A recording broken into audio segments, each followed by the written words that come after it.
Hey guys, welcome to another chilly episode of Plant Fanatics. Today, I'm going to be talking about overwintering your figs, so stay tuned.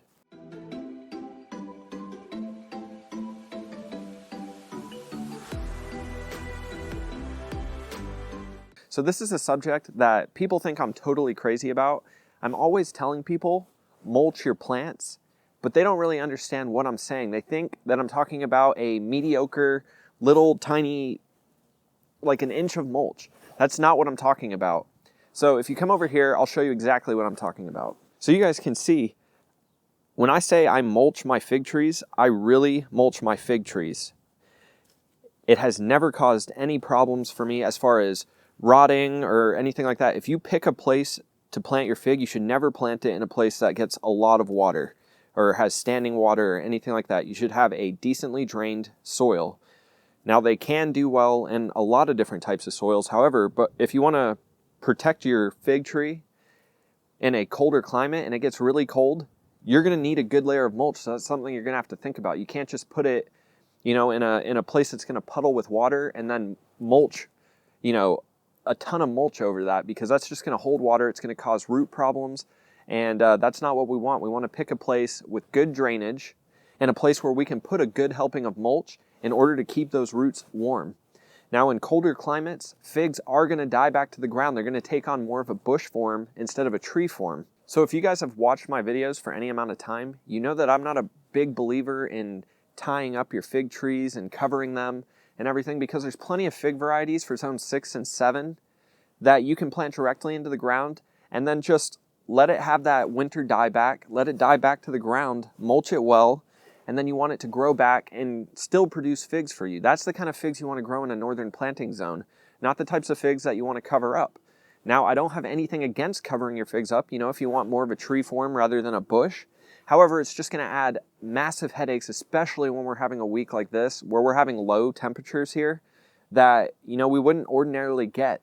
So you just want to make sure that all of your plants that you're planting can somehow be protected without a lot of input, okay? Because when you start having a lot of trees, if you're planting a food forest or something like that, it just becomes a ridiculous amount of work if you're covering all your plants. We don't want to have to worry about that. So pick fig varieties that can survive in your zone, die back to the ground, and then come back up and give you figs.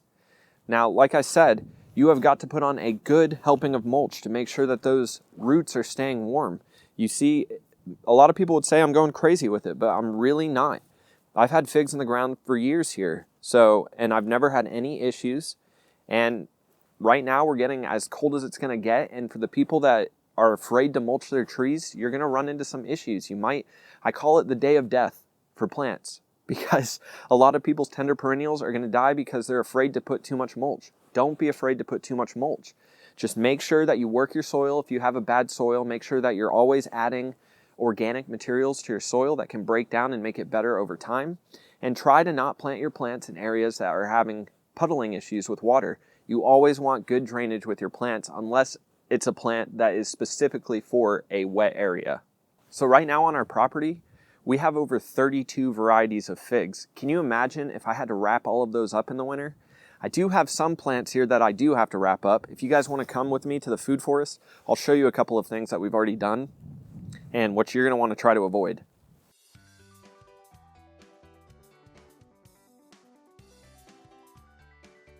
Now that we're over here to the food forest, I know that I told you guys that we're talking about fig trees, but I just want to show you a couple of different things that I've had to do with some of my other plants and things that you're going to want to avoid doing with your figs if you can.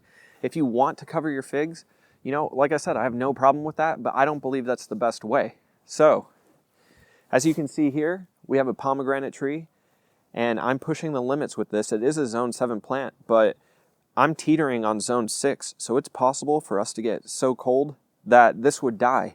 And we're getting into that zone right now. This week is as cold as it's going to get here. So as you can see, this was a good amount of work. I've got a couple of plants if you want to keep following me really quick. Figs are not going to be like this nectarine tree here. I don't have to do anything to this nectarine tree. It can take the temperatures, but your figs cannot.